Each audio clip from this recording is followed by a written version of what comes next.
na, namuti na ate yung bahay. Nawala na yung honeybee? Ay, ang dami pa rin sa ano. Ay, hindi yan naalisan yan kasi pag nawala ng usok yan, babalikan niya. Ano na talaga siya, Hindi niya na Nakabantay lang. Oo, babantay nila yun. Ayun no? Kaya hindi pa nila inaano yun. May nakabantay. ang dami pa sa taas. Oh, kitang-kita dito ate Lino. Mayroon pa. Nagliliparan din naman, dami. Hindi ko makita eh. Ayun no. Nakita ko eh. Nakita nga yun dyan sa iPhone. Ayun. Ang dami oh. Kami naman langgam dito. Ayun yung ano oh. Ayun na, nagputi na.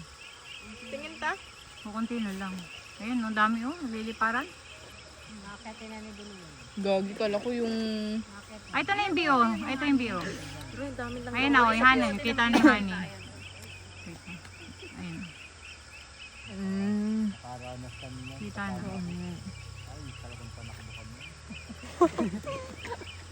Meron talagang matapang yun.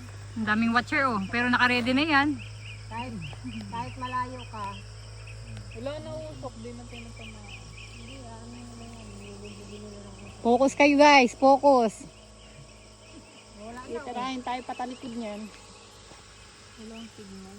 Ayun na po. Medyo kukunti na. Ay, dami langgam dito sa pwesto. Umalis ka na dyan. Marami yan, kulot. Maraming kulot. Oo, marami yan. Taiyan natin. Sila doon. Baka kinikisot yung sila. Ah, saan? Taiyan. Okay lang yun. Tuyo naman. Ay, inanuhan pa na Ay, ano na, puti na nga oh. Ayun na, okay. Kita na. Ay, wala na masyadong bee. Wala na lumilipad. Kukunti na. Nasaan na kaya yun nagpunta? Baka papunta na dito. Ayun no, wala na. Ubus na yan. Akyatin nyo na, wala na! Gabi na. Hindi nyo na, hindi nyo na.